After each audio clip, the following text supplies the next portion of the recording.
شكرا يا ربي شكرا، هديت قلبي شكرا، نورت دربي شكرا.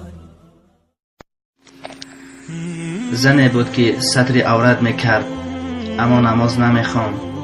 گرچه شوهرش بارها تأکید میکرد که روز قیامت اولین پرسش از نماز است، ولی زن اهمیت نمیداد.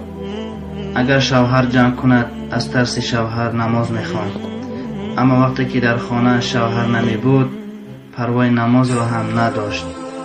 خلاص روز شوهر به زنش گفت هفته آینده به خانه مهمان زیادی می آید، تیاریت را بین. زن گفت به بازار رفتن لازم، در خانه محصولات کم است. مرد گفت ها الا یک هفته هست کو. مرد آن روز بگاهی به زنش تلفن کرده گفت زود باش من فراموش کردم، مهمان ها خودی همین روز خودی حاضر می آمدند. مرد گفت تقریبا 50 نفر مهمان است و تلفنش را تماما خاموش کرد. زن مثل دیوانوار سراستیمه از کدام کار شروع کردنش را نمی دانست. خانه ها ناتیار، محصولات برای خوراکن نیست، تلفن شوهر خاموش، بر زن این باز چراغ خاموش. زنی بیچاره این سو آن سو دوید اما هیچ علاج نیافته گریه را آغاز کرد و به جایش نشست. همین وقت شوهرش از در آمد. زن دید که شوهرش هیچ چیز نیاورده است. مثل دیوانه داد زد و گفت نزد مهمان چی میمانم؟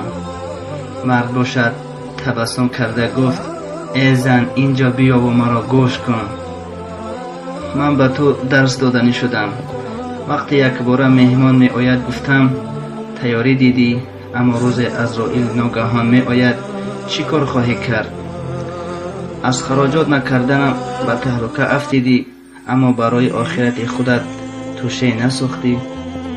پس از مرگ چی خواهی کرد؟ ای زن در تنگی بر من تلفن کردی، اما در قبرت تنگی رو بینی چی کار میکنی؟ آنجا